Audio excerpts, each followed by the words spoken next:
Good afternoon, everyone. My name is Dr. Vanessa Dunn, and I am the proud founder and director of Hush No More support survivors when they're ready to come forward to share, to get resources, or just to have somebody to listen to.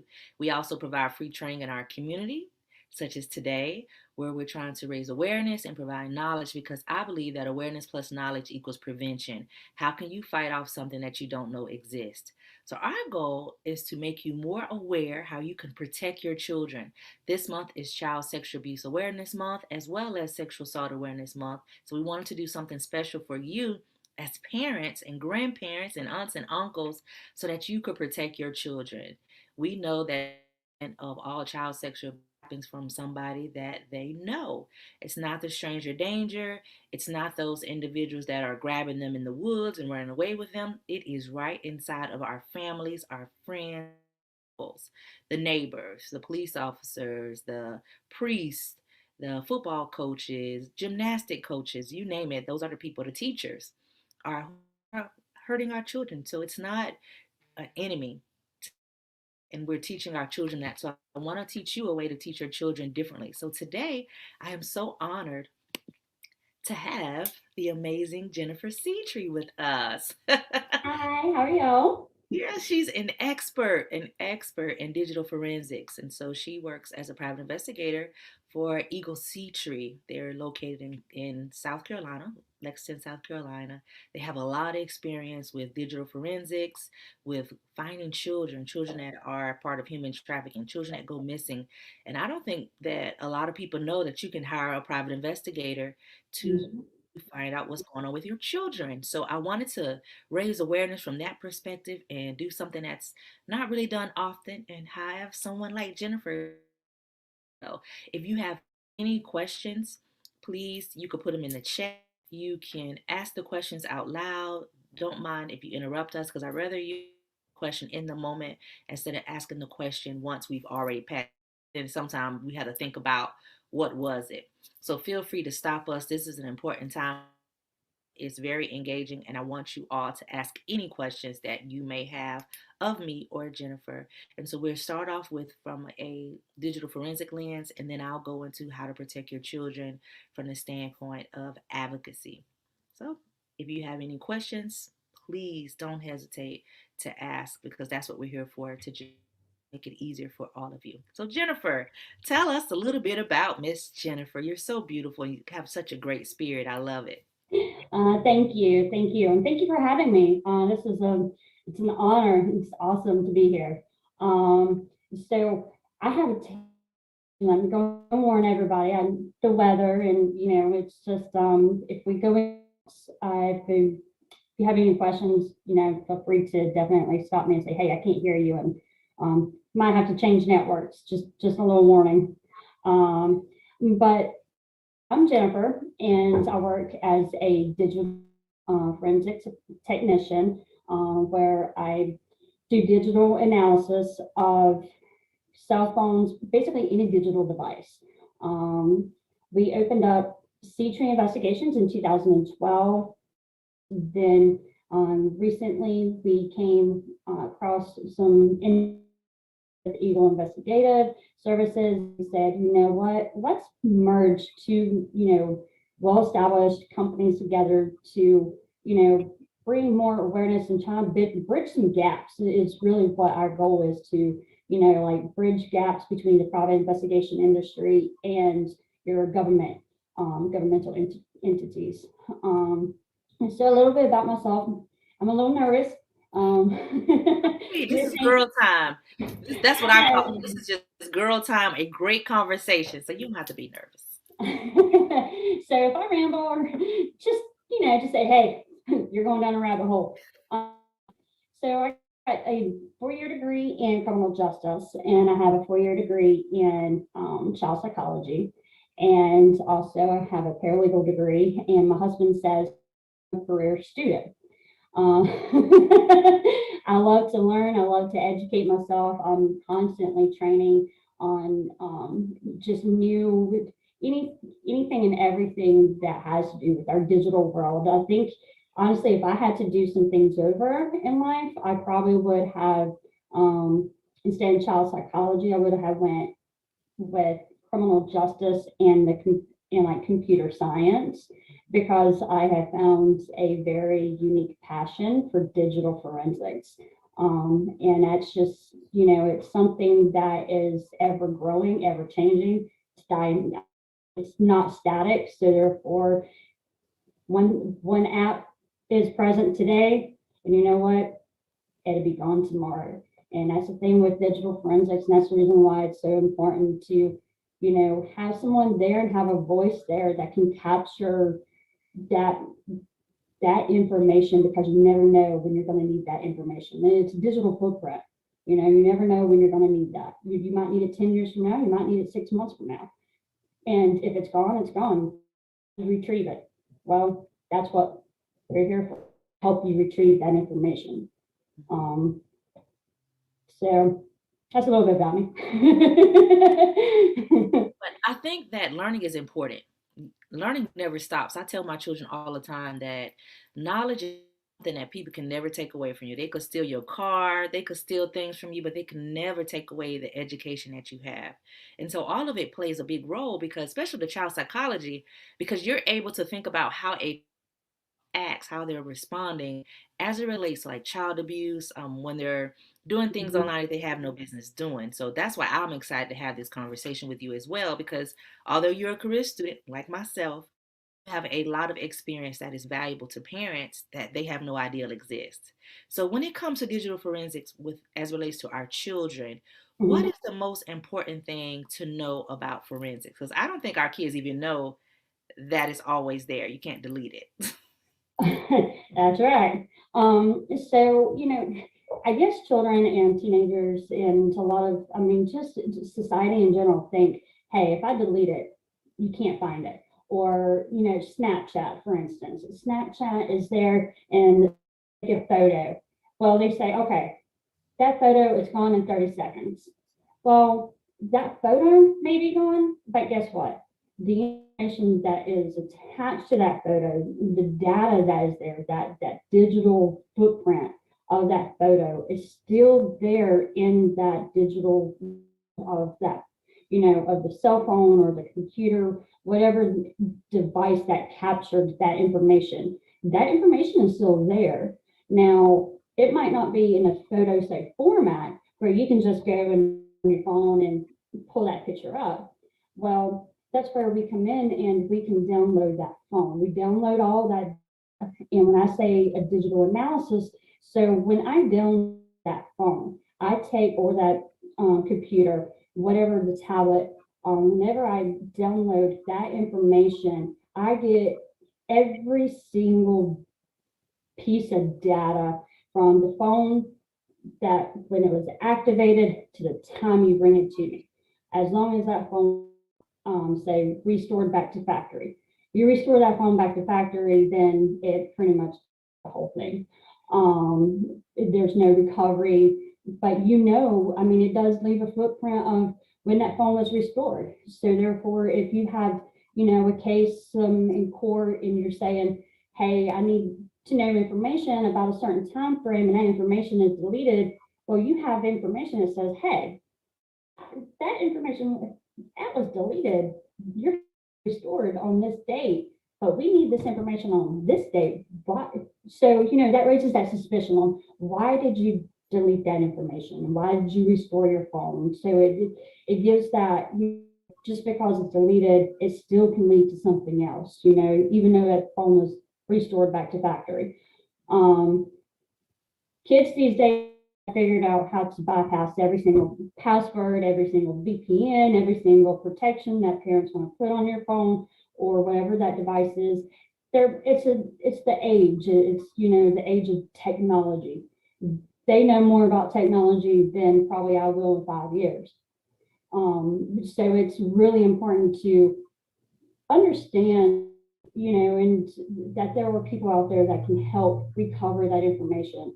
Um, for instance, I'll give you an example. You have a child that's being bullied at school.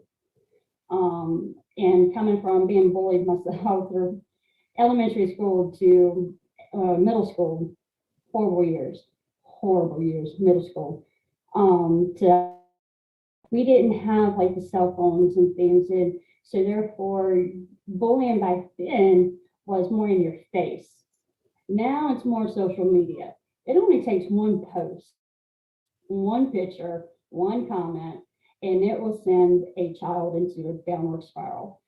And unfortunately, there's if that child doesn't come out and open up, and parents don't, often go through phones, and it's like an invasion of privacy. Well, I'm telling you, first of all, children don't have No privacy rights. privacy. Right. They don't have any privacy rights.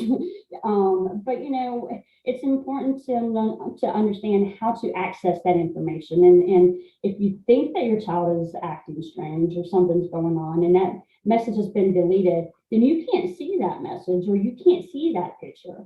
So therefore, it's like, okay, well, what do I do? How do I get that information? Well, that's where we come in, and I say, all right, bring your phone to me, and then I'll hook it up to my wonderful machine, my device, and I get all that information, and then you as the parent can sit down with me, and we'll scroll through all that information, all those deleted text messages, all those deleted photos, everything that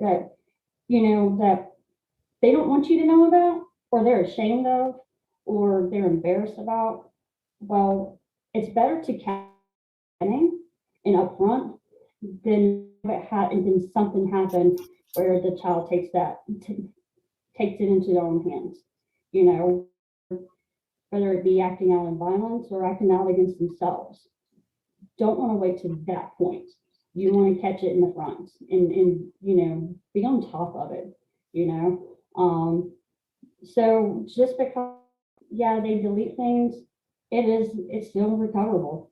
Um, Also, social media has gotten to that point these days where you don't know who your child's talking to, even though they say it's who is that friend. I'm not saying that your children or our children are going to do anything wrong. We don't have to worry about our children because we know to raise them right. But what we don't know is who they're talking to. We don't know if it's an adult. We don't know if it's an adult pretending to be a child. So therefore, and as I'd say, people often, they watch the children get off the school bus. They watch the children go down the road and make sure they get, to the house and inside to make sure that there's no strangers that's going to, come get away. Well, what if that stranger's already in your house? Well, in today's world, it's already in your house. You're there.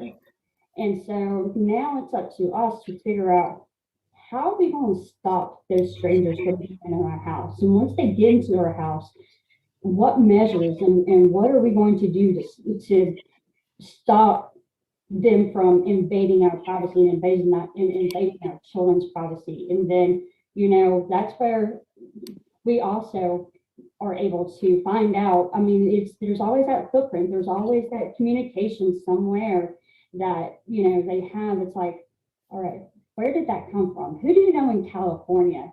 But you can't see it in person on your phone. It's that footprint that's behind. It's that data. That's where all that information hides behind. And criminals know that. Sex offenders, they know that. They know how to get around that.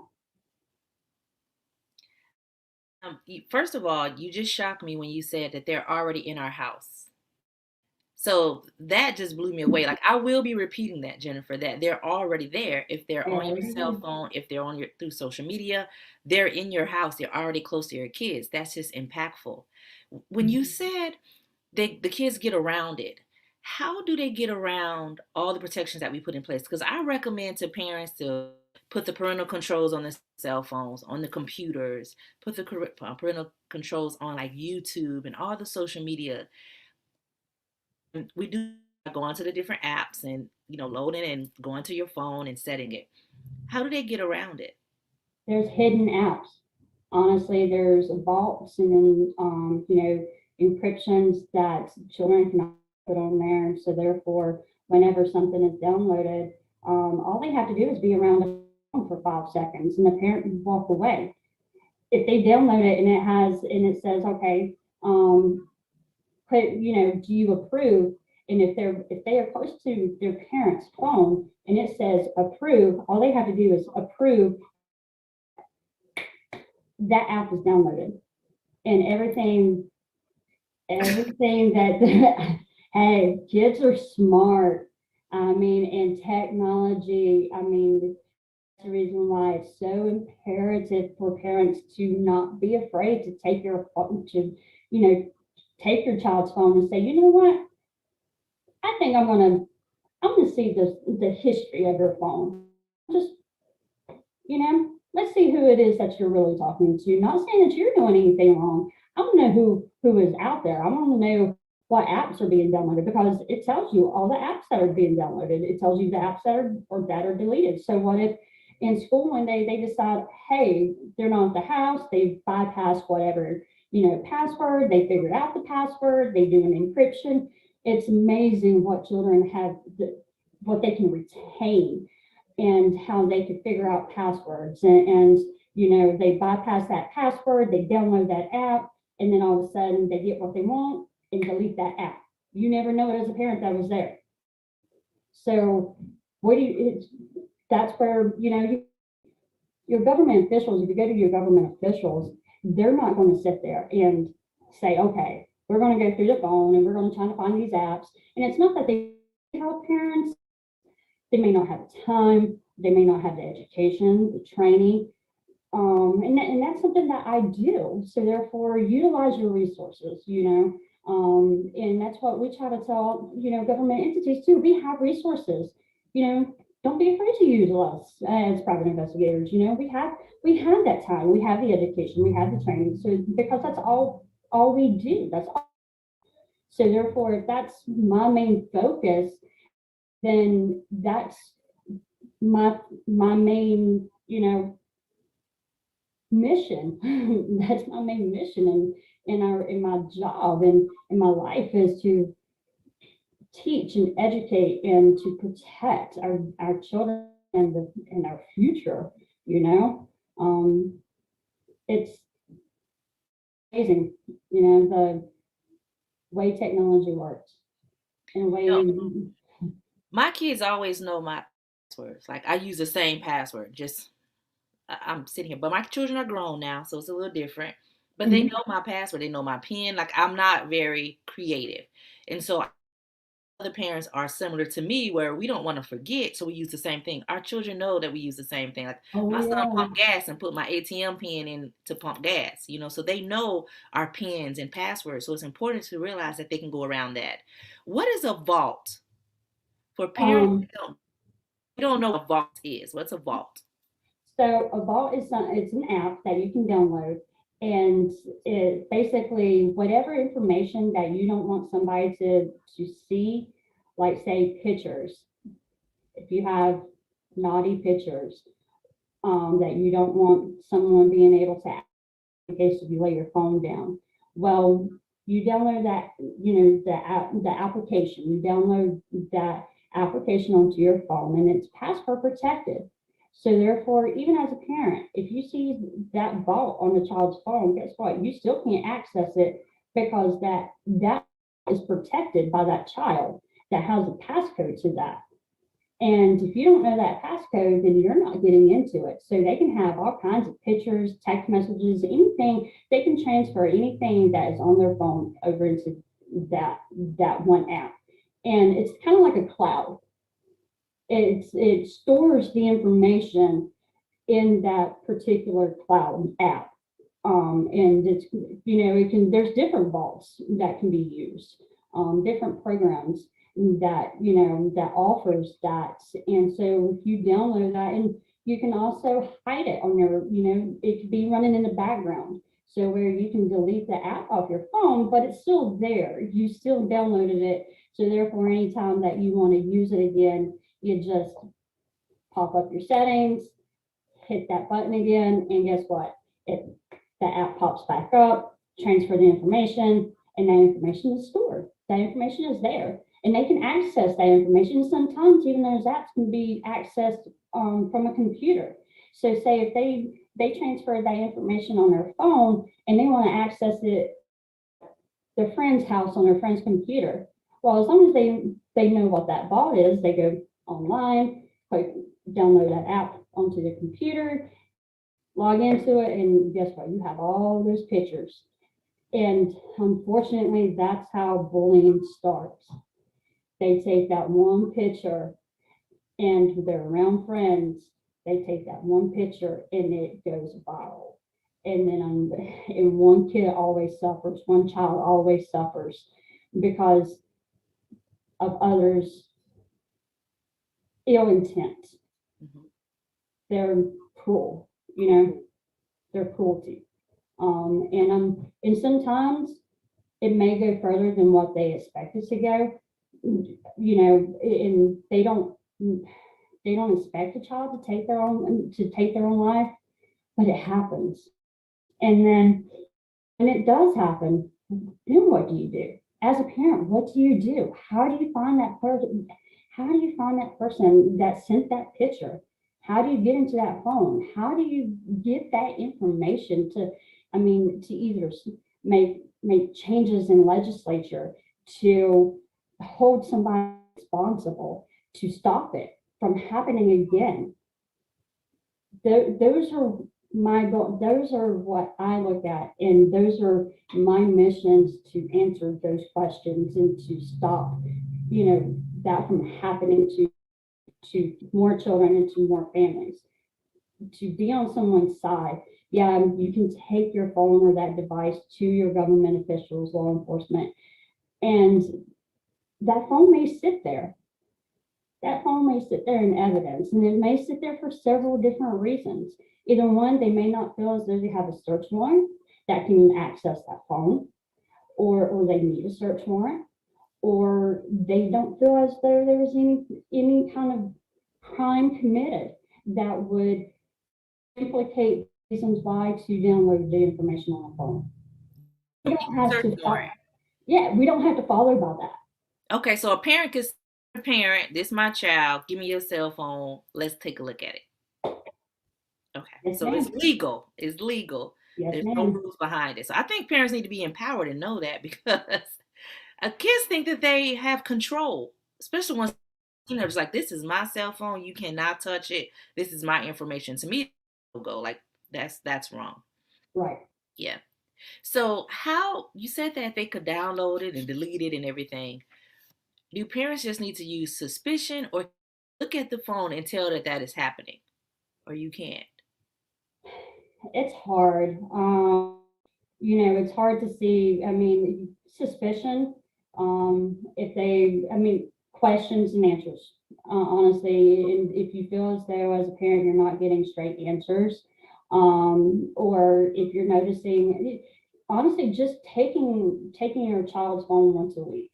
I mean, being active and knowing that now there's so many new apps that are coming out. These apps, they're not monitored by, people also have to understand that these apps are created by individuals that have nothing better to do than to sit there and learn programming. You think Mark Zuckerberg from Facebook thought that Facebook would have blown up as much as it did whenever he created a simple little app in college? No. So, I mean, that was a college student that created that. So think about all these other apps that are being created, Parlor and TikTok and everything. I mean, who's really creating? Who's behind all these apps that you're putting all your information into, and that you're communicating, and you're putting all your whole entire world, your whole social lifestyle is out there on that app where the world can see it. So, I think parents just need to monitor more. And then, if you see one day something on there, or you see a video and then all of a sudden that video is gone, it's like, start probing. And then once that probing starts, be like, all right, I have somebody in mind that we're going to go see. I have somebody in mind. We actually going to see what is in your phone. We're going to see who it is that, whether it might be somebody that's out there that has, gotten into their phone, a hacker. I mean, it happens all the time. People don't realize that. It's called spyware. People are able to download things into someone's phone and grab that information. And once that happens, then, they can record, they can get the text messages. They are inside that phone, they are inside your life. They know everything. They can get your bank statements, anything and everything that you do on your phone, they have access to. Another question I have is, does it make sense to read the text message to see if they match or not? Because you Mm-hmm. know how Oh, you're speak, right? And the next message don't follow up with the message before. Is that oh an yeah, indication that you need to maybe start asking questions because the traffic doesn't make sense? right. I Okay. mean, absolutely. And that's along with the videos and pictures. I mean, like I was saying, for parents to monitor the phones, don't be afraid to ask for your child's phone. Don't be afraid to say, let me let me see your phone. And I'm not saying that you're doing anything wrong. This is a safety precautionary. I want to make sure that somebody else doesn't get the information, get in, your phone, or have your personal information. I mean, just tell your kid whatever you want. I mean, but once again, um, they have no privacy rights. It's your phone. Parents, they have no you privacy. know, that's right. I mean, that's what they get for having a phone at the age of 12 or 13. Your due diligence as a parent to protect your child. So therefore, take that phone once a week. Take a look at it. If you see video or you see text messages that are there one day and 1 week, but the next week you go and say, hey, there's stuff that's deleted. I know this was here last week. Why are you deleting this? Then that should send up red flags right there on why they feel like they delete that information. When you said they could take over their cell phone, can they take over the camera and the sound as well? Okay. Yes, What could ma'am. happen from that standpoint? Well, when then that's criminal. That's Um, criminal. right. So what we could do at that point is basically we try to help parents um, put together a case. Say instead of going to your local government officials and saying, "Hey, I think this has happened." Well, it's you're going to get a better response if you go with the information in hand. If you say, okay, this is what I have, this is the information, you write up that report, and I've actually done it in several cases.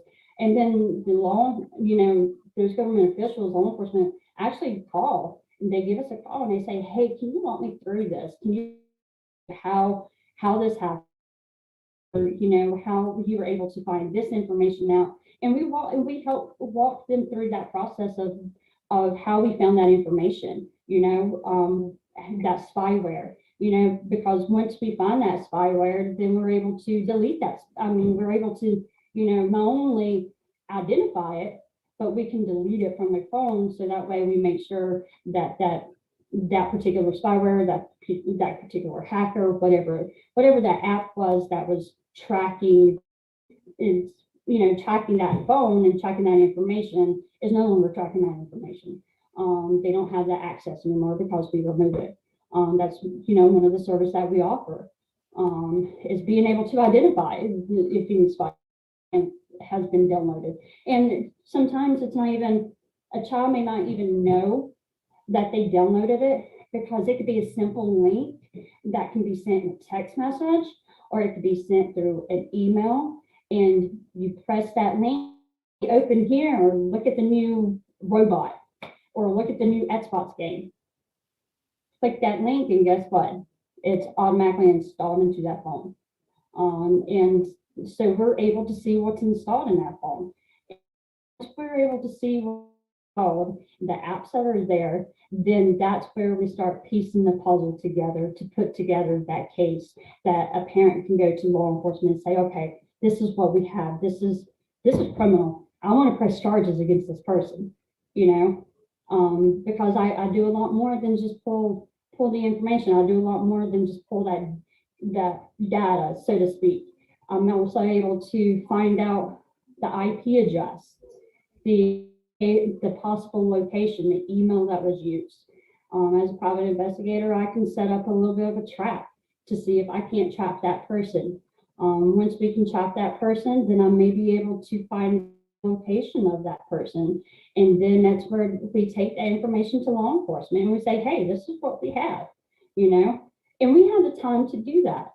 And that's the reason why I say, you know, we're trying to bridge that gap between our government officials and because I don't think they realize that they're, you know, and not all investigators, not all private investigation companies have this technique. This is just something that I'm passionate about. You do, yeah. So I was thinking about kids, and I've seen children like 7 and 6 years old with a cell phone. What I age know. do you? Yeah, I just don't understand. Like, we didn't have cell phones. You know, you went to the front office and called your parents. You know, so my kids didn't have cell phones, so they was in high school, and I fought very. In fact, I think my son was maybe 11th grade before he got one. I said, well, if everybody got a cell phone, use theirs. You know, like just go to the office and call me. And I think parents think it's a security thing to provide their child with a cell phone, but you gotta look at the flip side. What age do you recommend children having cell phones where they can understand the risk associated with having one? Because what you're talking about, a 7-year old could truly understand that if I click on this email, I'm downloading spyware. Um, honestly, internet purposes for a child to be able to have, you know, access and data plans and things of that nature. I've always said teenage years. I've always been a very, Mhm. very stricter. I mean, after the age, I honestly, I feel after the age of 13, 13, 14, 15, then that's when they can start understanding the risks. I mean, that's where, you know, they're going through adolescence as well, you know, and puberty and everything is going on in their mind. And so it's very important to, at that time, to sit down and educate your children on dangers of, you know, the internet world and giving them, and at a young age, they don't understand that. So therefore, at that adolescent, you know, teenage years is so imperative for that teaching moments. That when they get that phone, I think they can understand. They can start to understand. And I still don't think they don't understand the risks of your anxiety. You know, your strangers. They just think that, oh, it's a cool app. You know, I can talk to somebody in China or I can talk to somebody in London, and they don't understand that danger element that is there. So it's still, even at teenagers, we still have to, you know, teach and educate them on the dangers of the, you know, of the social media. But honestly, it's teenage years. Yeah. I don't think I've always said 15 and up. I didn't. I actually paid for my cell phone. First phone I had to pay for. I was 18. Verizon Wireless. That's right. That's right. You have to My do it. parents did not buy me one. I don't believe that children at a young age should have them. One day I was in the car and my phone died, and my son, and he was a teenager at this time, and I said, "Let me see your phone," and he didn't want to give it to me. I said, "Give me your phone. I need to make a call, right?" And I wasn't the parent that was getting, and the memories coming. He's going to be embarrassed, but I wasn't the parent that said, "Let me check your phone," because I trusted my son. Why? I don't know, because I don't think you should be able to just trust kids 100%. You can love them, but you got to use some common sense too, because they do Absolutely. hide things. And I went to use my son's phone, and he had been watching porn. So the difference, I was pissed, right? His dad was like, "Oh, I don't see the big deal." And I was like, "What? Like you don't see the deal of that our son is watching porn?" So that conversation was really important at that time, but I didn't even know, but it was on his phone. So they could watch porn absolutely free now. It's Absolutely. free. And then sometimes I do believe that they get to it mistakenly, because Mm-hmm. if we're not watching, our kids could get to a site that's not appropriate, and then it'll have like a. I've seen where they've had like a commercial or click here, and they tap into the These things that ads. we're watching. Mm-hmm. Yeah, yeah, ads. Yeah. So we have to really pay attention that they might not be going to get it intentionally, but Right. they just might happen upon it. Right. And unfortunately, these ad companies, they know that. They do marketing studies, they send out all these, if you get a weird text message that says, hey, try, so and so on the Shark Tank, this, and so they send out these messages to kind of see a target area in what ads work in certain areas and what they do at that point when they figure out, all right, this area is really prone to, you know, working out at gyms. Well, then they start sending out all these ads, and sometimes these ads have other links to other, to other dangerous sites, and there's no way to know link will lead to another link to another link, and by the time you realize, crap, I just downloaded all this stuff into my phone. Now how do I, now what? I mean, I just, downloaded all these apps, and because I only wanted to get to one thing, I only wanted to get one site. I only, and actually I saw that the other day, matter of fact. So it come across on Facebook. It's an app for females. You could take a selfie and it will completely do a whole makeup. And I'm like, oh, that's a cool app. So there for a second, I was like, I'm gonna download that. And I was like, no, I think I'll use, I think I'll use my education on this one, and I think I'll just keep on scrolling. And so, but you see, things like that appeals. That appeals to teenagers, and that appeals to our young people, and that the ad industry knows that. So therefore, they target that, and they're going to target that market, that young female market, to try to get them to download that app. And who knows who created that app? Where did that app? That's what you have to always consider is, these apps are developed by people. They just don't appear. There's coding behind all this that has to be, coded the right way for it to work on a phone, or to work, for an iPhone or for an Android. Well, it takes time to do that. So if someone's taking time to code all that information for an app, think about what else they have time to do. So that's one, that's why I always say, be careful about what you download. You never know what you're downloading. Never know. Yeah, and the security spyware doesn't always work. It doesn't always catch it. So Nope. you do, you can have all the technology you want to protect your computers, your phones, but it don't always catch it. Have you noticed that spyware has been downloaded on iPhones? Because people say that iPhones can't get a virus or penetrate. What do you think? It's honestly, it's all about the developer who developed it. Had they figured out how to get past the iPhone encryptions? Have they spent that time? And also, you gotta consider whenever someone releases an app, that company is also getting paid. Apple's getting paid, or Android's getting paid. So I'm not saying that it's every app is going to have, I don't want to put Apple or Android down, or Google devices. That's the last thing I want to do. But I'm just saying there's vulnerabilities there. Got it. They're There's not. They're just not foolproof because right. There's you really always, believe that like Apple supersedes everything, but the possibility is there. yes, the vulnerabilities are there, because if I was to create an app and if I was to sell that app, guess what? Whenever you download it and it says on your phone, purchase this app for, that means that company's getting paid. So therefore, know who created it. You don't know what is behind all the coding that the developer created. So therefore, yeah, you can download something in your phone. You don't know what it is. It says it will take pictures. Well, first of all, I don't want any app besides, my photos having access to my photos. I don't want I'm just a paranoid individual, but I don't want Snapchat and I don't want Parlor and I don't want TikTok. I don't want any of those apps access to my photos because I don't know who created those.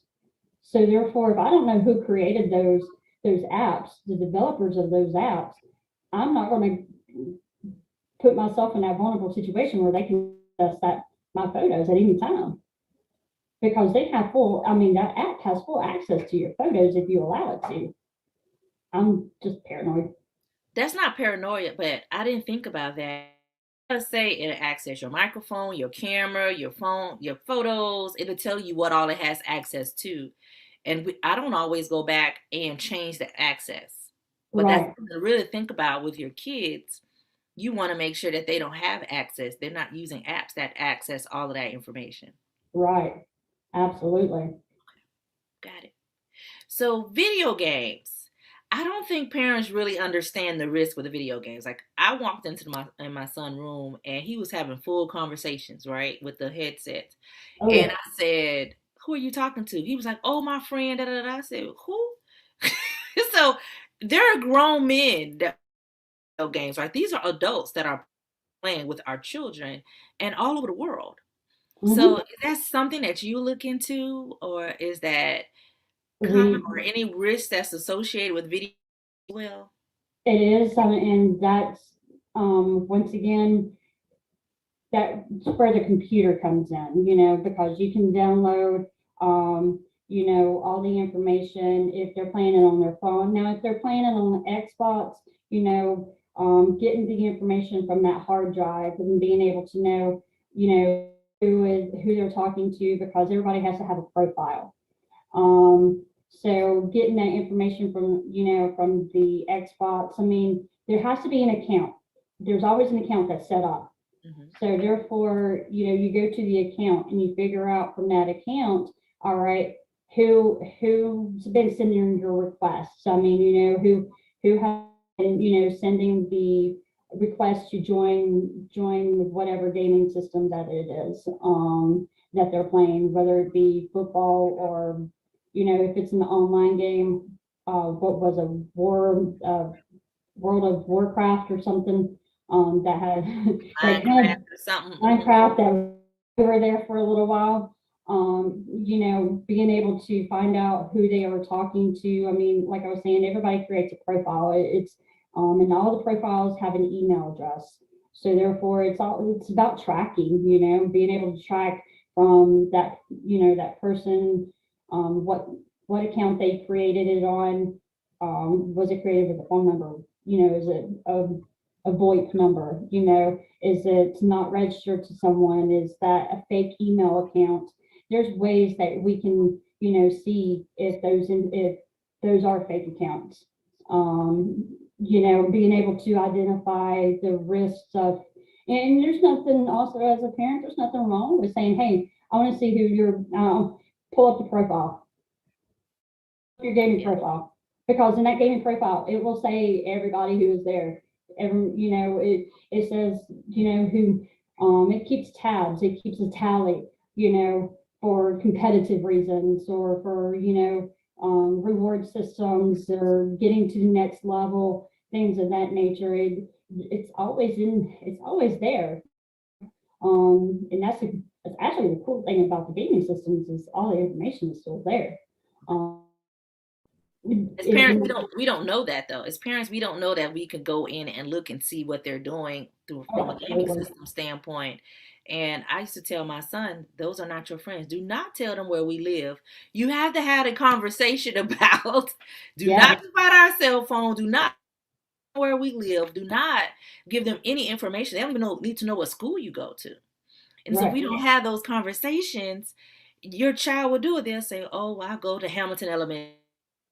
And then they could figure out that they're at this school and they know what time the kids get out and they can start tracking your child. And I don't even believe that you should use your real picture. Nope. You shouldn't even use your whole profile picture. You should use something fake like an avatar. And I Right. was telling my daughter that, saying, Braylon should not have his picture, as the profile picture, because then they know what our children look like. It's things like that we have to think about. And one way to for parents, to really kind of monitor is to create and set up those accounts as a parent. You create that account, you create that profile, you create that email address. That way you get those notifications, you get those invites. Um, that way you know who it is that's emailing and sending those invites and the conversations, because whenever a child goes on there, whenever teenagers go on there, they could create other profiles. They create, from email addresses, and they'll create a random email address.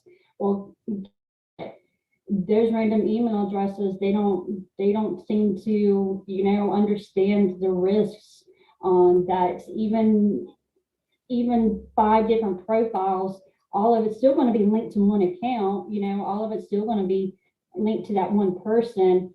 And there's no bypassing, the people who you're talking to on the other side, you know. So I think it's really important for parents to create that user account, that everything, control what your child's doing on those video games in those video gaming systems. Before you ever hand that over to your child, create that one user account. Everything that's created on that account is going to your email address. You monitor it. So if your child does create another account, guess what? It still gets linked to your account. It still gets linked to your email address. So you're going to know all the profiles that are created. Got it. Can someone find out where you live based on your IP address? There's been a lot of debate about that. Not as in, like, say, a physical address. They Okay. possibly can get a radius, because IP addresses are based off of your internet tower system, your internet provider. It's now technology has kind of gotten more secure in a way with IP addresses. For instance, some of these companies, Windstream, things of that nature, will actually mask your IP address. And instead of saying that you're here on Main Street, it may show it as Gilbert.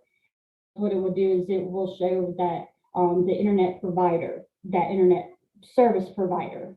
Good. Okay. However, on based off of that, it can be used for good, and it can be used for not so good. For instance, several different instances.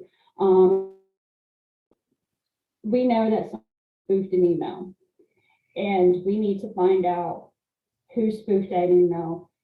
Why are you getting harassed? Say someone harassing you through emails. Then, if I say, okay, I have an internet, an IP address that is coming back to an internet service provider, then a search warrant from law enforcement can go to that internet provider and say, hey, we need the address of this individual with this IP address that is coming back to your internet service. They will Okay. turn over that address. Um, Random individuals, trying to get IP addresses. Like I said, internet service providers have really kind of stepped up their protection.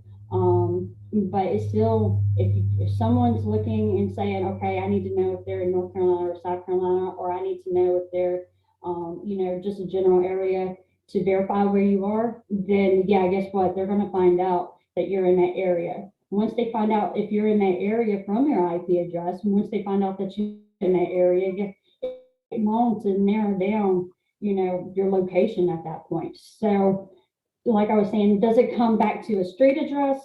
Not necessarily. No. Not unless if you get a search warrant and things of that nature. But people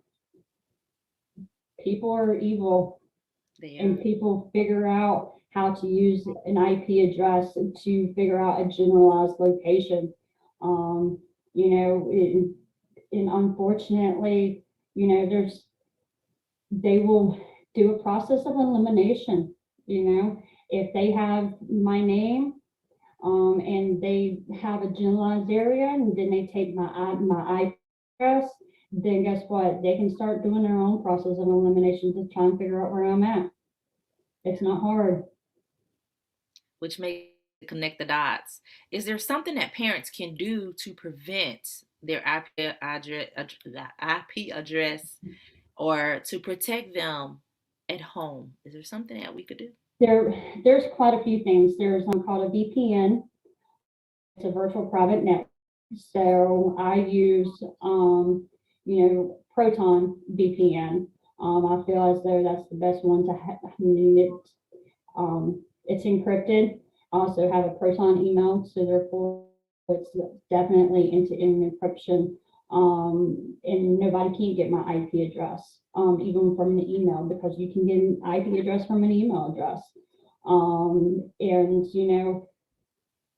so that's having a not only an internet VPN for your internet service, say from your phone on your computer, but having one inside, like say a network, having a network as well, a network VPN. It's kind of like a firewall. So there's two different things. You can have one that is on your computer and that protects your computer as you're online, and then you have one for actual your network at home. That's double, that's double safety essentially. So therefore, some sites may not work for you. Online banking, they don't like VPNs because the VPN masks your IP address. I could be in Canada today, or I could be in Mexico tomorrow, or I could be in Georgia tomorrow, later on this afternoon, because I can change where my IP address is. And that's the, beauty of having an IP address is it can mask who you are and what where your internet's coming from. However, online banking doesn't like that because they want to know that you're a real person. They want to know that you're not a hacker. So therefore, you have to turn off your VPN. Well, guess what? If somebody's trying to find your location and they send you a link and you click on that link while your VPN is off, then they just grabbed your real IP address. So you have to be conscientious. If you turn off your VPN, turn it right back on as soon as you get that whatever information that you need, whether it's online banking account or whatever, then turn that VPN right back on as soon as you log out. Because people are always looking for you to disconnect that VPN. I don't do any searches without my VPN on. My VPN is on now. If you were to try and get my IP address, you'd be in Canada. Like it. I like it a lot. I think that's important for us to have options as parents of what we can and cannot do. And that's not normal. That's not like the normal base knowledge that they tell us about. So I like that a lot. Okay. My next question is webcams. So Yes. I personally don't like children to have webcams. All of their computers from school do. Yep. They have to interact with the teachers. Can you talk about webcam security because they are using them daily now? Put a piece of tape over that camera. That's what I tell them. Disconnect that camera, and if you can't disconnect it, like I have a webcam that I can, it's USB. So therefore, I'm not using a laptop. It's not installed. I can disconnect my webcam at any point at any time.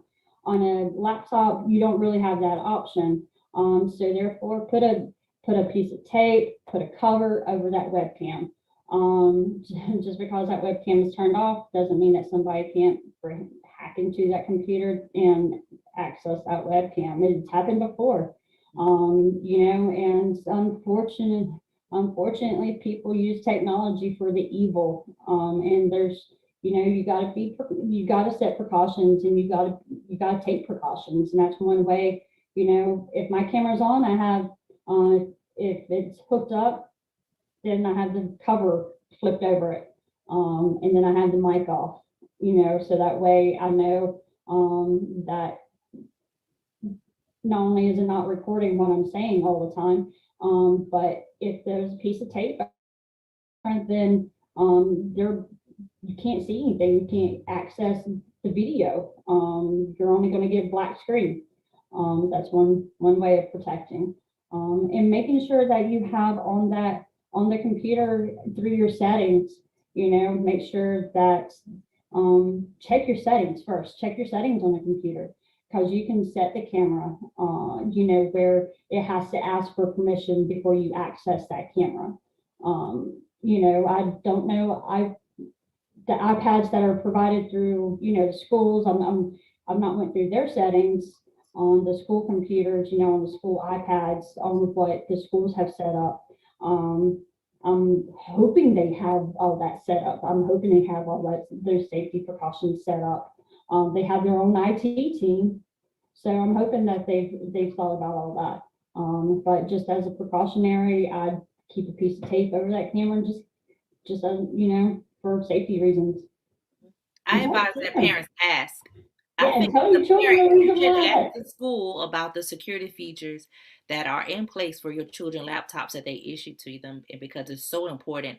And some kids their laptop in their room. So if they're getting dressed in the room, people could hack in and watch them getting undressed. And it's very Absolutely. important. So talk to the schools about the securities that are in place for their children's laptop because Absolutely. they're using them. They're using them and we don't have much control over them. Right.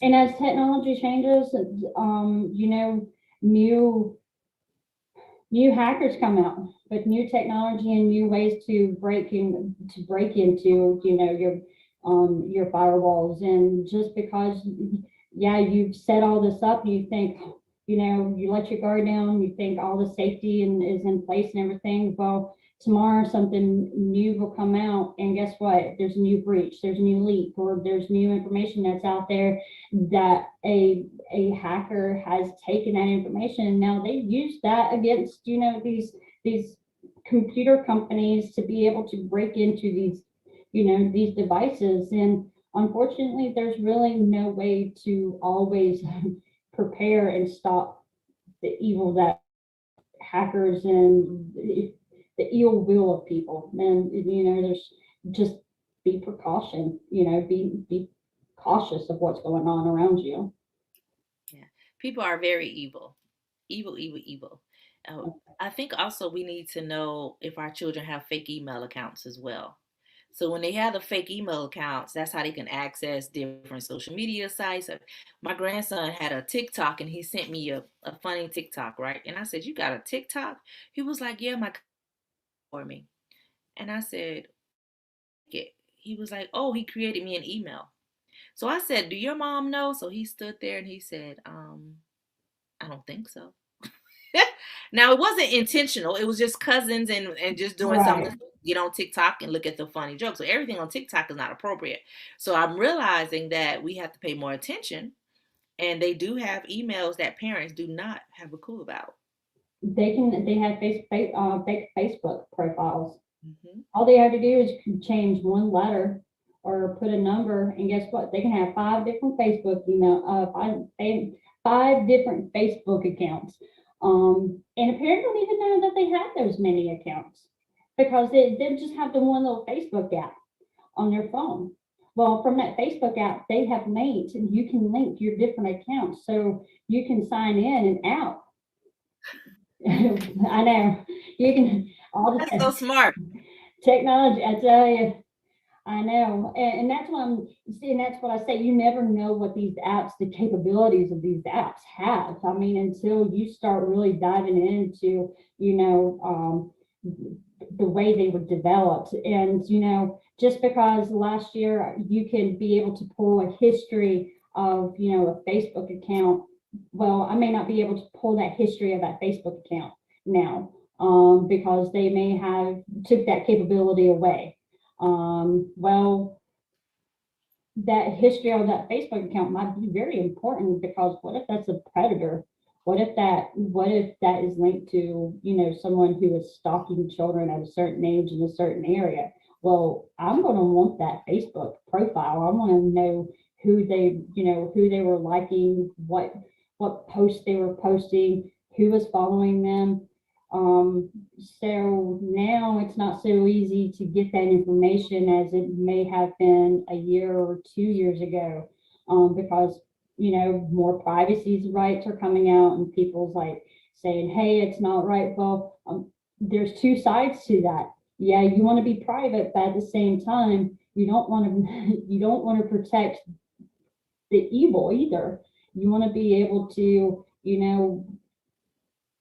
get your hands on that data to show their ill will.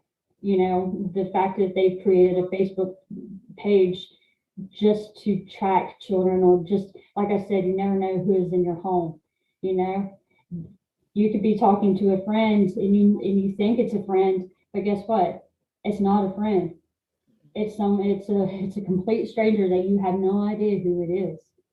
I know I bounced around on that from creating Facebook profiles to now having a stranger, but that's one All way that connected. they, It's yeah, connected. it's very common, very common. And unfortunately, that's how bullies do it.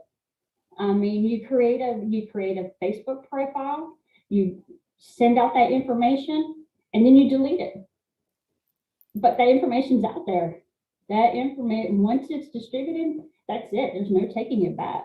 Mhm. You can't take back that post. It's out there and it's done spread across the whole high school. Yeah. And And you don't know, but so many people create fake Facebook accounts, like you said, and fake Instagrams and, Mhm. fake LinkedIn pages. So you think Yeah. you're talking to someone and that's not them, and they even have fake pictures. Mhm. And you can go to fakepeople.com, boredhumans.com, and get a fake picture that looks like a human that it does not exist. And so now it's associating your profile with this individual that doesn't exist anywhere else. And so people are very creative. And I want parents to know that they're not safe as it relates to social media. Mm-mm. No, no.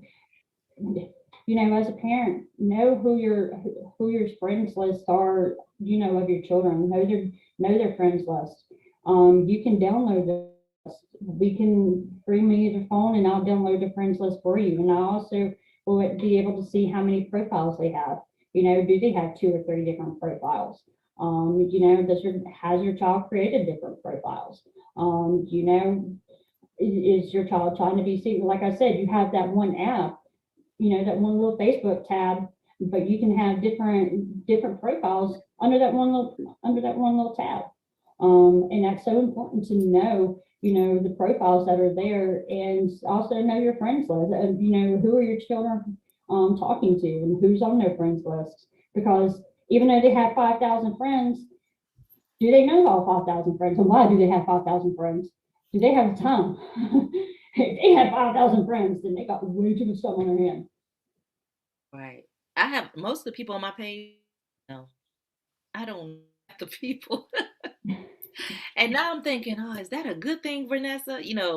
We don't always know all the people that befriend us. Now, I do look at their profiles, and I think we have to talk to our children about that too. But can they really be identified? I can pretty much, they're from Africa. They're not up to no good if they act like they're a doctor. Because I've gotten friend requests from doctors, or I'm so beautiful. I'm not that beautiful that you're reaching out to me from Cambodia. Like. Right. So I Or already know like signs of people that have fake profiles, or I look to see if we have similar friends in common. And if I've oh never yeah. met you and we don't have friends or even in the same location, then I won't add you as a friend. But do Mm-hmm. our children know that? Do they understand that we have to look at it that way? Because as an adult, we have to be on our P's and Q's on social media. And Oh, so you're may absolutely. not. They may not be able to scan a profile and say, yeah, this is a crime. Or my mom's page got hacked and they were asking for money, Oh and was yeah. acting like her. But you can kind of tell from voice that it wasn't my mom. Mm-hmm. But will somebody just send money thinking that it's my mom? And that happens a lot on All social the media. time. Mm-hmm. All the time. Yeah. So they're doing it that way as well. Mm-hmm. And it's not hard for when it's hard to create a fake profile, and then all of a sudden send out a lot of friend requests, and then Before you know it, within 2, 3, 4 months, they've got 1,000 friends in common, and it's just because they have nothing better to do than to sit there and send out these likes, and then they get on these groups. Groups are one of the best ways to get friends, because you get invited to a group. Now you have friends in common in that group, like for sale. Your groups, like your for sale and wanted, in Lexington, and for sale and wanting, in Red Bank and things of that nature. So therefore you get on these groups, and you start, looking, and you want to respond to something that's for sale. You send that person a like, you send that person a message, and then before you know it, you're able to get all these friends. And so at that point, you don't think it's suspicious if you have 25 friends in common. You don't think it's suspicious, but they're fake. They don't exist. They in it's so easy. It's so easy to create, and to entice people to like you, and to accept your friend request. Is there a social media platform that you recommend for children? I can't think of one, but I have seen some discussions now about having, social media, just a child social media. I have started to see that. I've seen the discussions about having a child only social media app where they only talk to children that are in school.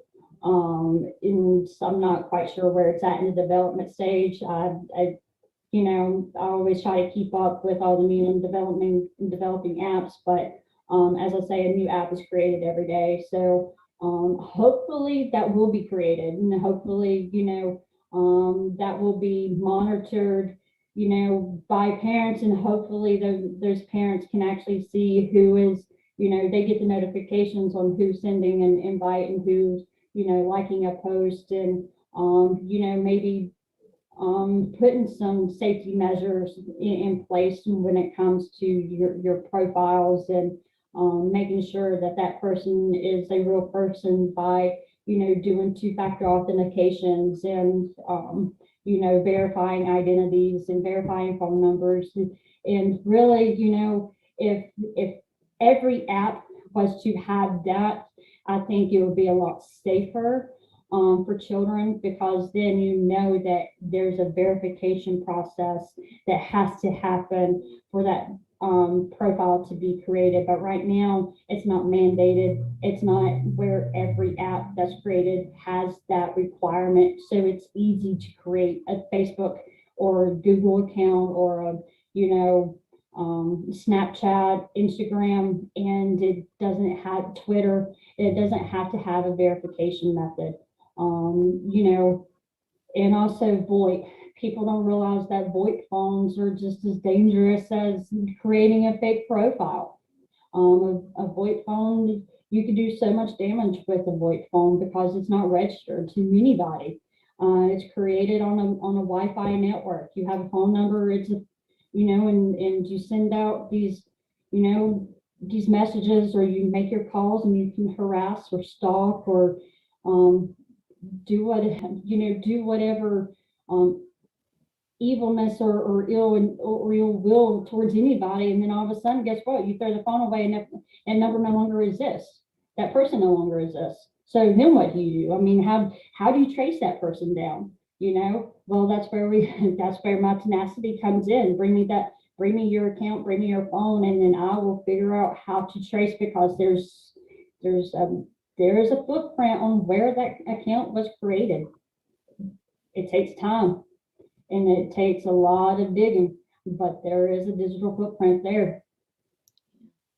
there are some messenger apps. Now that I think about it, Facebook Messenger for kids has the parent that allows you to connect with whoever you would like. So I Mhm. have two nieces that I'm on their Messenger for kids. And I think YouTube Kids, but they have that only the material is for them what they can see, but it doesn't mean that Mhm. people can't access them. Right. People can Yeah. still comment even though they're on YouTube Kids as well. So we have to do our research as parents and dig. And yeah, That's really what it just, if parents just have that mentality to say, okay, nothing is ever innocent online. There, there's never an app, there's never a profile there that's completely innocent. So being able to know who is there, keep the stranger out of your house. So, keep them at that front door. That's your main goal, is to keep those strangers at your front door, to know who's coming inside your house. Don't wait till they're there.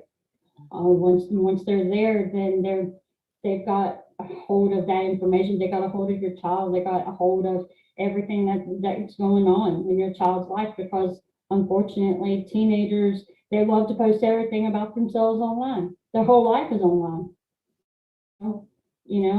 That's they post what school, and when we post what school, that is so dangerous because we have traffickers really smart now. Traffickers are not like you see on the movies. oh, I know. Traffickers look like everybody else. They're very smart, they're very creative. And so when your child says, I'm at the football game, what football game? And now they're meeting them at the football game and befriending them because they know a little bit about them. So they use Mhm. the information that they get from online to befriend them, and the trafficker looks like the 16-year-old football player, Yep. not even realizing sometimes that he's trafficking. His friend says, bring all your friends to this party, then some kids get missing.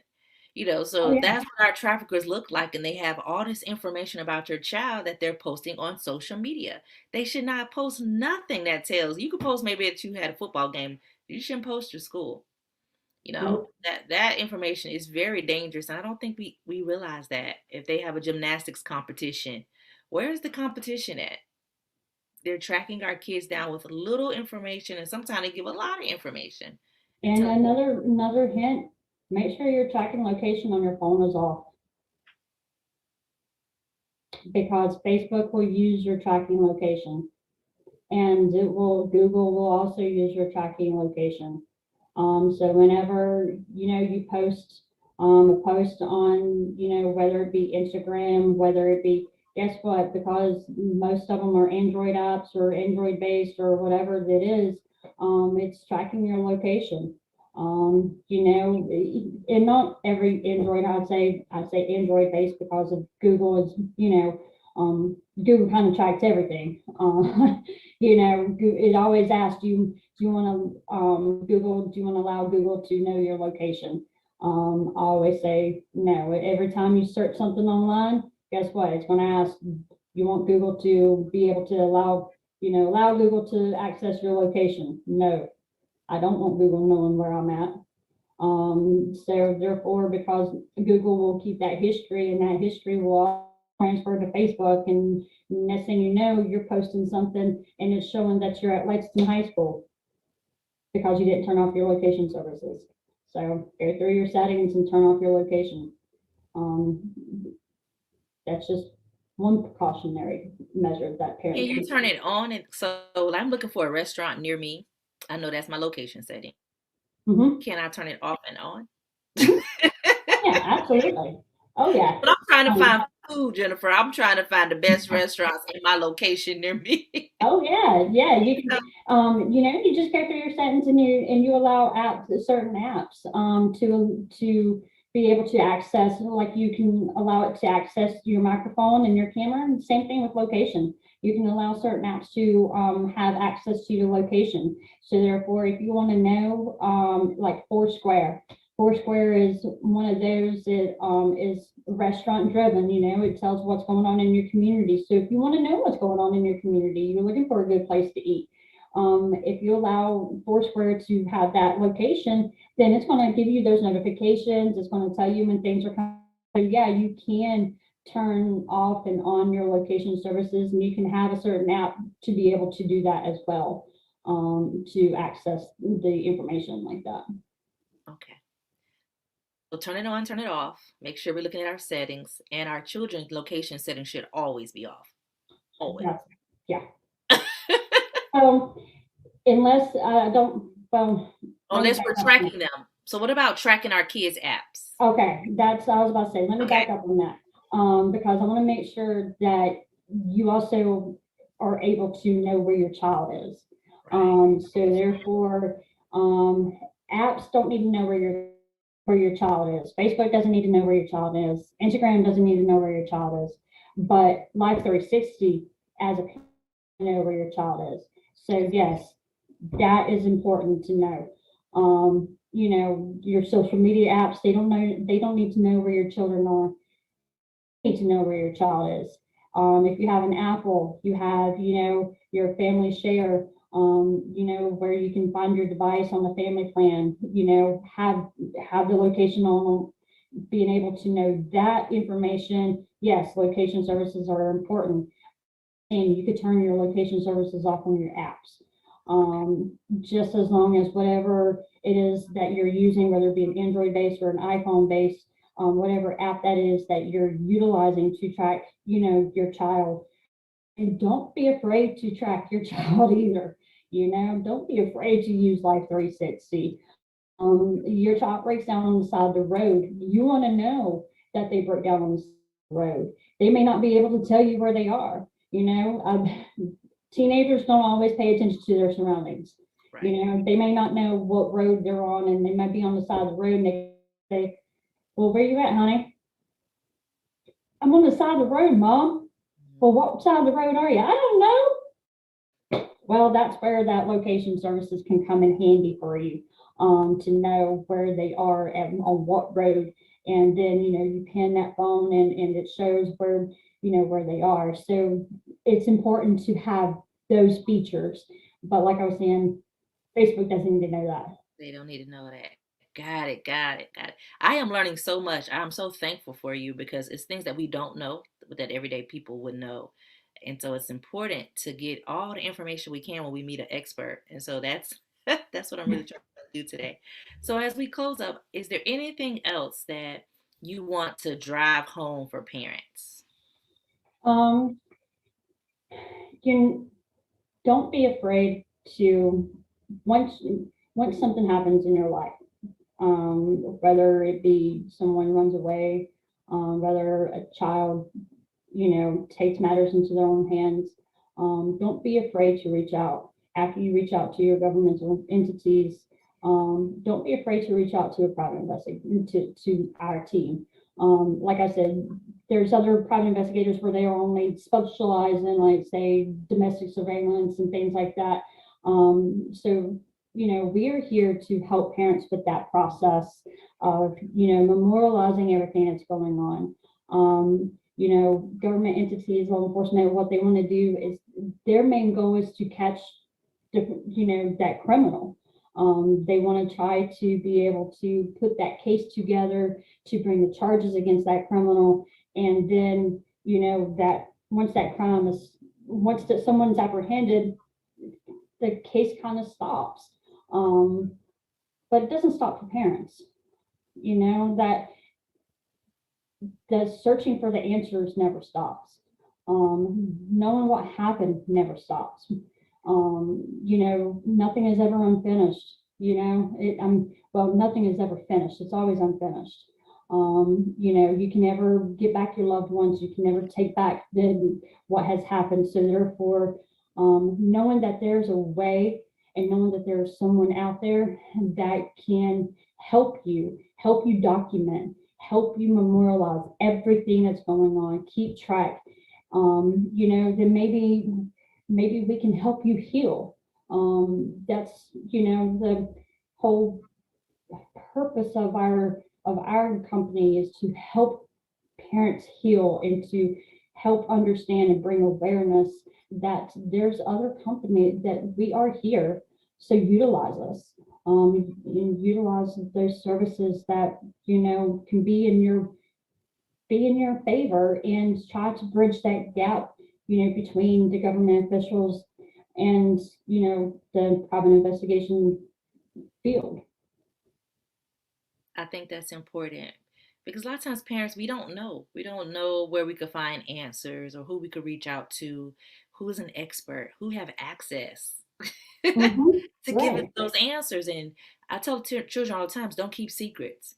But sometimes the friend will know. They'll be done told the friend something, Mhm. and we have no clue. So we can get information from the friend to find out what's going on, you know. And so Right. they're sharing that. See what your kids are talking to their friends about. Right. And if something happens, and unfortunately, if you know, if the sad thing happens in a parent's life where they lose their child, you know, instead of, after the law enforcement and the government entities, they do their, their investigation process, and they're seeking, um, to bring that person to justice.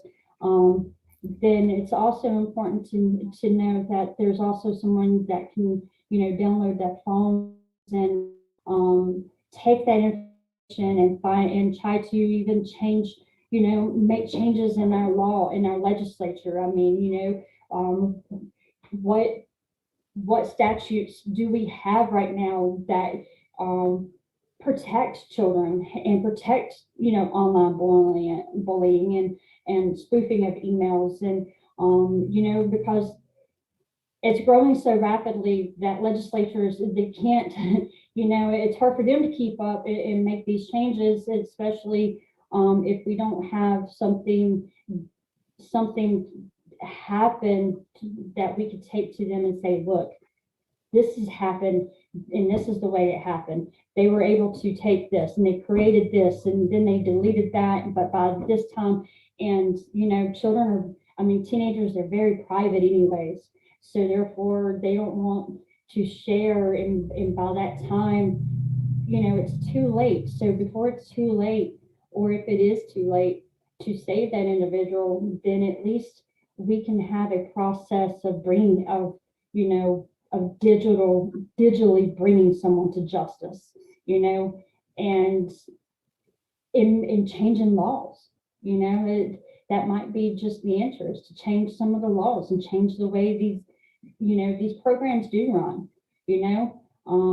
changing our privacy, and the way that developers are creating these apps. I mean, something has to change, so where does it start? Well, it starts here locally. It does. It does. And if your child goes missing, you call the police, and you also have the option of calling a private investigator. They Yep. could work together, they could work alongside, and you don't want to wait because time is of the essence. Time is very, very Time is much important. true. Yeah, when we have a human trafficking case, I'm always like, let's look at this private investigator, Yeah. because we're trying to do something really fast. Not to say that, Mhm. the government won't do anything, And we but have capabilities too. I also want to say real quick that we have the capabilities. If you have a cell phone, then we have the tracking capability to track phone cell towers, and being able to know, from one day to the next day to the next day. Hopefully being able to track their location until the phone goes dead. Once the phone goes dead, then but at least that gives us, that route to go, to say, okay, they were using their, phone here at this time, and they were communicating with this person. This person had they, talked to this person. This person was the last them. They were the last ones to talk to them. They were in this area, so therefore, let's go to that area. We do have that capability. I'm trained in it, and I'm constantly going for training, to be able to learn how to utilize that. And we actually utilize the same system that Richland County law enforcement officers use, and also SLED. We have the same technology that Richland County, the FBI, and SLED has. So that's, I like to boast on that a little bit. that's awesome. I don't think we realize that. Can you give your information? Someone want to contact you, ask you questions, maybe hire you, or just get more information about Eagle Sea Tree, can you do that for us today? Oh, absolutely. So I can either give it to you, like, also, um, via email where you could share it and distribute it out. But honestly, we're here on East Main Street, 506, and you can call us at, I don't have a, where you put a number up on the bottom, but 803-399-1148. Just give us a call, and you can also email us, info@Eagle Tree. You just email us, and everything is confidential. Just because you send us an email, you look on our website eaglectree.com.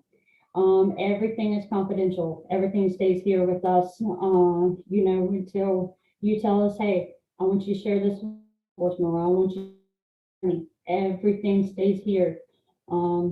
If, and do you want to say, come across something that is illegal there, you know, and you think, okay, I don't know who my child is talking to, I don't know who my daughter's talking to, and we find out that they're talking to a sexual predator, and there's photos that's being exchanged, and that sexual predator, we have a way of knowing if there's child pornography going on, then we will turn that over to law enforcement. That's one thing that we must do, and we will do. We will not protect child offenders. Will not do it. And child pornography is real. I learned recently there's also such thing as incest pornography, where father, uncles, and children. I was like, wow, people think some sick stuff, but it Oh is yeah. out there. We must protect our children from it. Oh, Must absolutely. protect our children. you Yeah. know. And I would also love for parents to contact us, and I could do, I would love to show you a simple social media download where I could do, of your child's phone, and it doesn't have to be invasive. It doesn't have to be where you get all the text messages and phone calls, and it's just a simple, simple search. I mean, simple download. So therefore, it doesn't, you don't feel like you're completely invading their privacy if you those who are privacy enthusiasts, where you're not completely invading their privacy, but at the same time, you just want to make sure that, there are who they are talking to, social, and what's being exchanged, pictures and data such as that. Would encourage you. I would love to be able to, show you what I see, what my world sees. I encourage parents to come in and let me show you what what behind the scenes of an app. You know. They do. Yeah. Privacy. Children, to me, don't have privacy. You couldn't even lock your. I didn't even want your door closed in my house, but I'll let you close the door. But it's definitely not locked. Right. Cell phones, there's no privacy. Computers, there's no privacy. You Mm-mm. cannot. I don't care. Until you are 18, out of my house. You got to be grown and out of my house before you have privacy when it comes to your Right. cell phone and computer. Remember, it's not saying that your child is doing anything wrong. And Right. it's and that's one thing to tell your children. It's honey, it's not you. I know I have raised you right. I know that you have good intentions all around. It's the people who are on the That's opposite right. side of this phone that you don't know who they are. You don't know if they are or they're not. So I want to know who it is that's out there that's talking to you and sending you these messages, and if they are real or not. Privacy does not allow me to protect you. Right. It is my responsibility as a parent to protect you. That's Well, true. thank you, Jennifer. I love it. I'm going to drop you all some nuggets real quick on just protecting your children overall, not just from social media, but in the cell phones and the computers, but also from our conversations that we have with our children. One, I want you to empower your kids with conversations. Tell them that I love you. Anything that happens to you, I will make sure that I reach out to somebody to help you. Don't be afraid to come and talk to me. Don't threaten your kids. Don't threaten the predator by saying, if somebody does something to you, I'm going to kill them. What happens is our children don't come forward and talk to us because they're scared for you. They don't want you to go to jail. They're really upset about it. And it makes them feel like, I don't want to tell my mom and dad because something may happen to them. And especially if the person that is talking to your child says, I'm going to kill your parents, that they will not survive and threaten your parents, you don't want to start off by threatening as well. So you want to stay positive and empower them. You start talking to your kids about touch and body and their parts as soon as they're in Pampers. When you're changing Pampers, you should be talking about mommy's the only one that is here, daddy's the only one that touches there. We love you. You have to talk to your kids early on about their body, and no one can touch you. You have a right, and I love you, and you're beautiful. You have to talk to your children from that standpoint. And as they get older, the conversations get longer, they're getting more personal. You know, that you start talking about a lot of private information as they get older. You talk to them about this is their body, and teach them that they have a right to say no. We Mhm. prevent that. Well, I always say when parents tell their children, you must hug Aunt Sally or you must hug Uncle Bob, that's telling them that they don't have a choice about their body. They don't have a right to consent. Let your children consent. They are a good judge of character. If they don't like your brother, if they don't like your uncle, your aunt, they don't have to. Let them get to know and feel comfortable. And plus, they shouldn't even be sitting in an adult's lap at all. It is their body. Empower them through hugs. They empower them through your love and hugs. If they don't want to, they don't have to, as relates to their body, because you don't want to teach them that they don't have a choice or a voice. Always tell them they can say no. They don't want to. If they're having a problem at the babysitter's house, you want to ask them, what emotions are you having? Why are you upset? Why don't you like the babysitter? Maybe it's not the babysitter. Maybe it's somebody that's visiting the babysitter. Maybe it's the babysitter's son that is touching your children, right? You want to know that they're uncomfortable and why. So keep that open door of communications open at all times.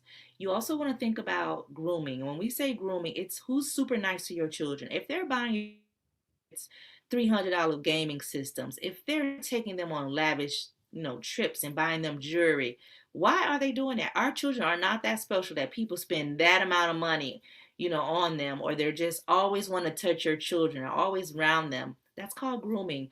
And also, if they're making like, oh, you have to be my friend because I need you. They make kids feel like they need them. So it's called faux bonding, where they're creating a relationship with that is not true. They make them feel like if they say no, that it hurts their feelings. Don't let your children feel like they are being manipulated into doing something they don't want to do. The next thing I want to tell you, pop-ups. You should be popping up at that school. You should be popping up at the babysitter. You should be popping up at football practice, gymnastic practice. Never let your children be somewhere where they always know what time you're going to show up. You should have access to your kids at all times. If there's something going on that they say, well, you must come at this time, you can't come during the day, your child should not be there.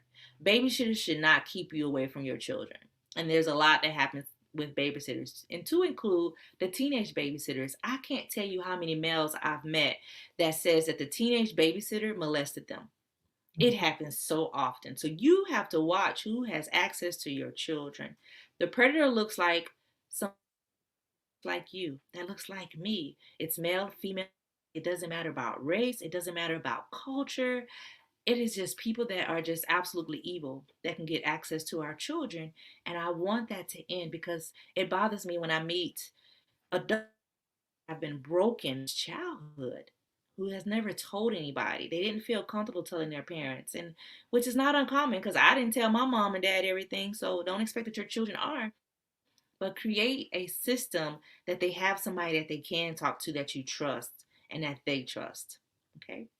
If your child come and tell you that they have been touched, if they have been molested, if somebody have done anything to them that was not appropriate, call the police. Don't hide it. Don't keep it a secret. What happens is the police is going to investigate it.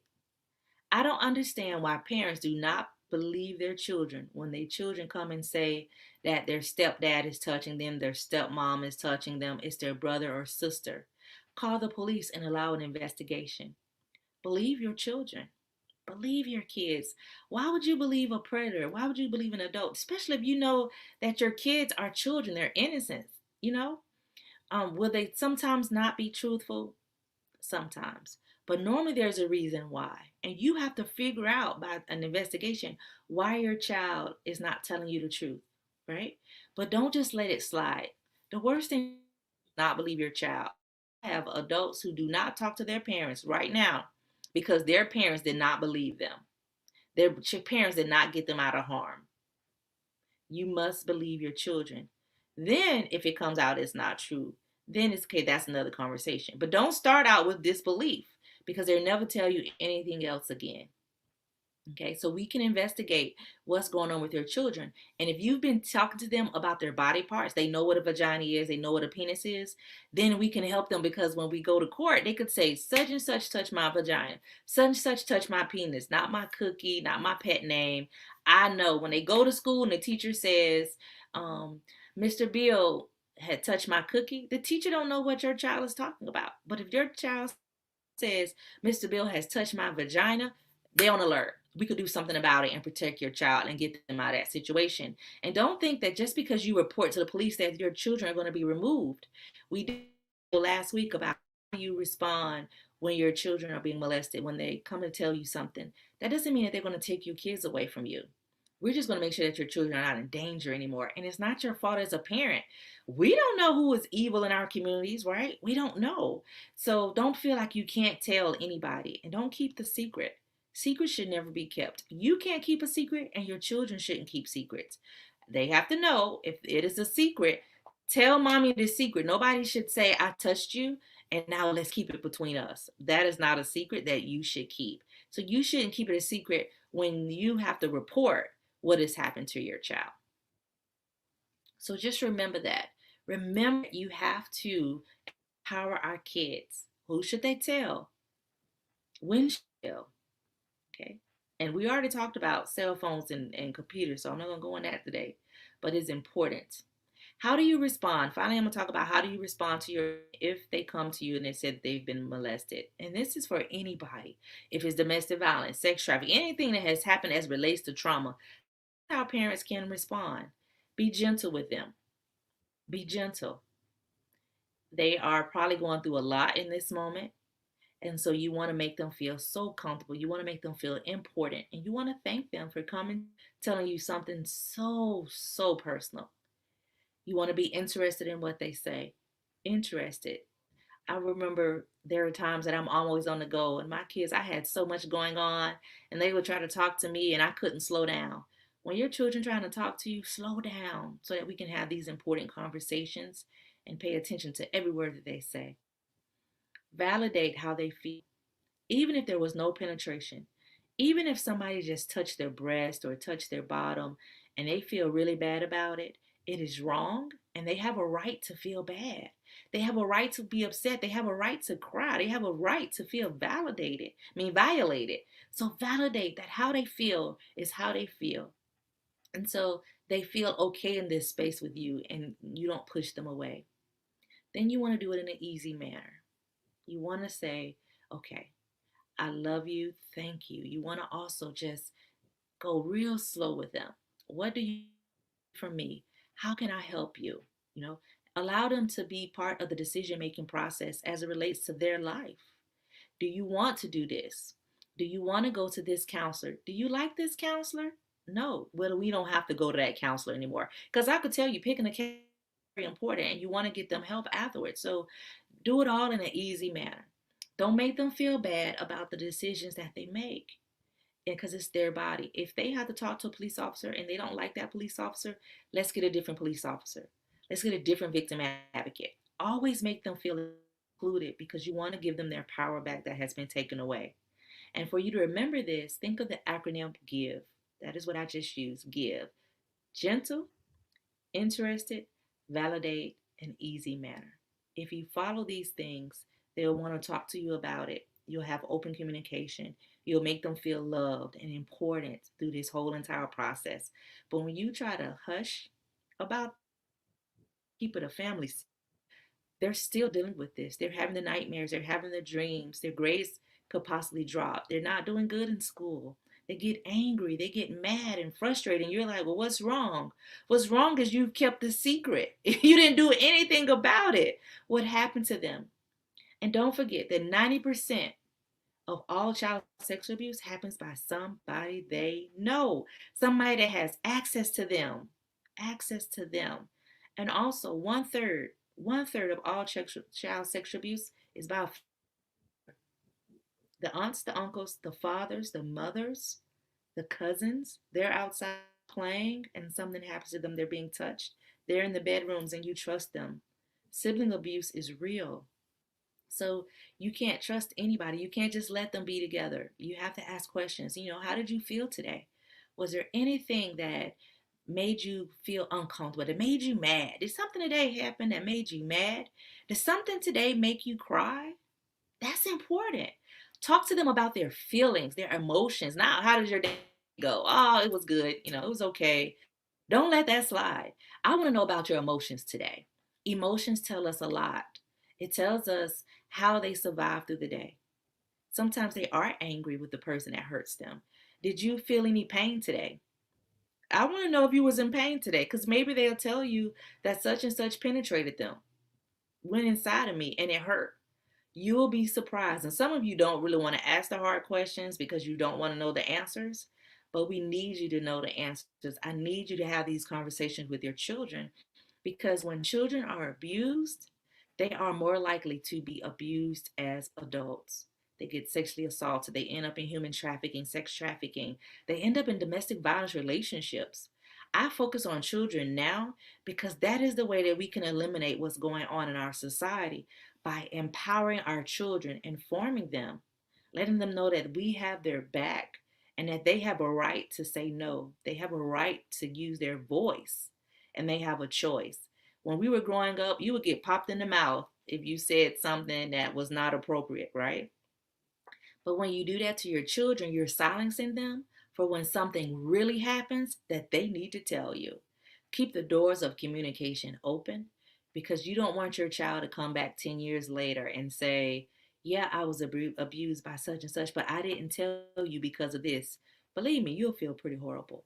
I had a parent that found out through the insurance company that her daughter was molested, and she felt horrible that she never knew.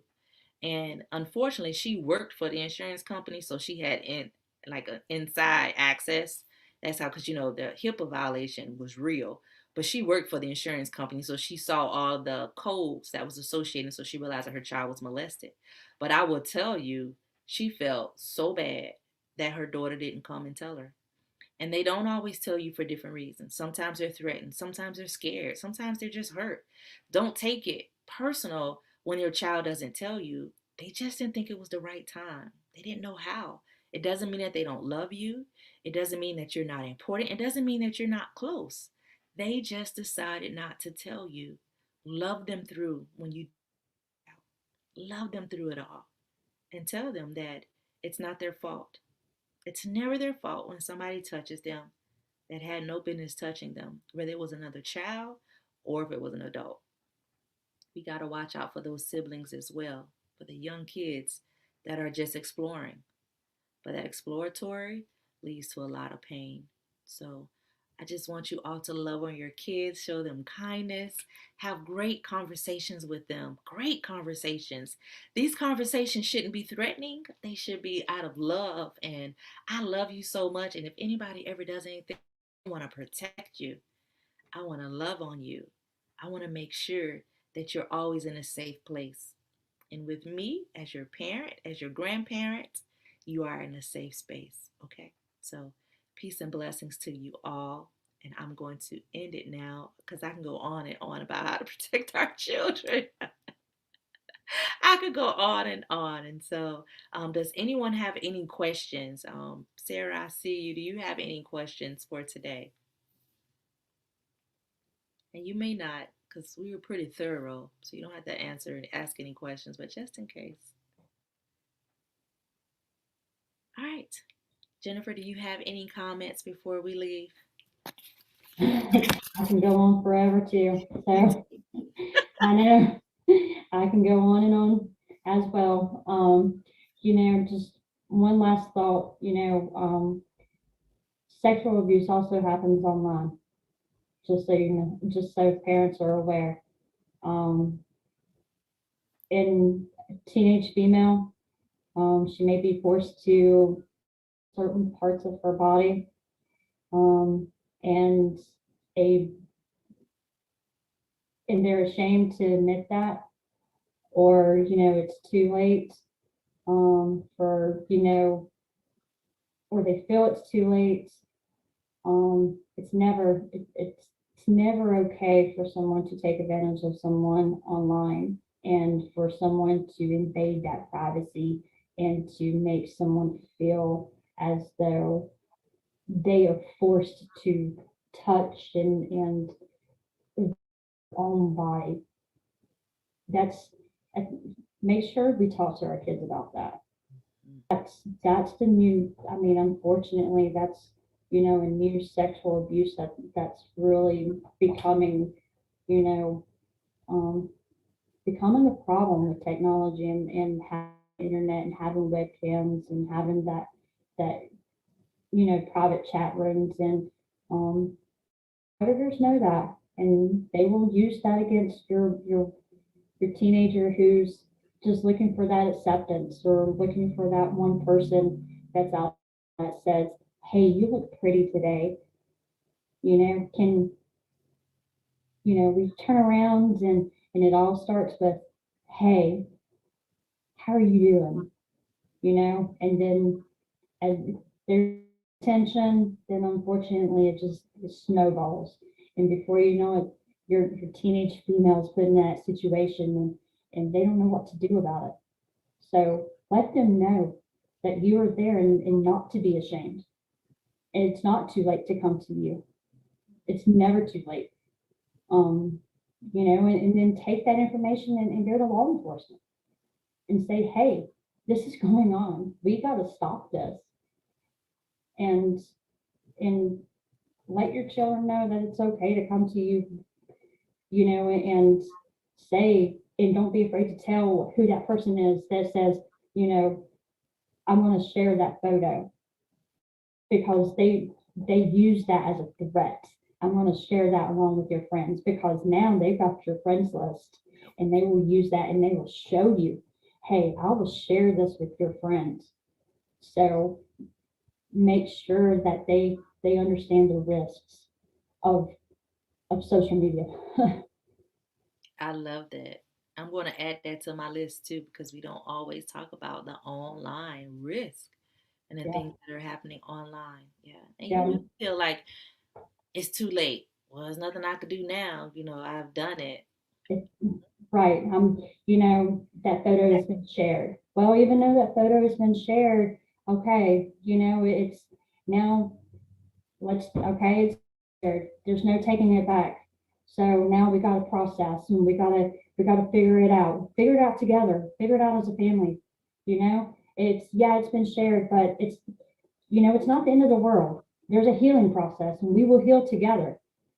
You know, So don't be afraid to talk to me about that. Don't be afraid to come to me. If someone online that's approaching you to take your shirt off and telling you to flash them, and touch parts of your body, and it feels wrong, then come to me as a parent, and tell me, I don't like who I was talking to today. They really, you know they were invading on my privacy, and on my privacy rights, and making me do things I wasn't comfortable with doing, because that's happening now, and it's happening more so than what parents are realizing.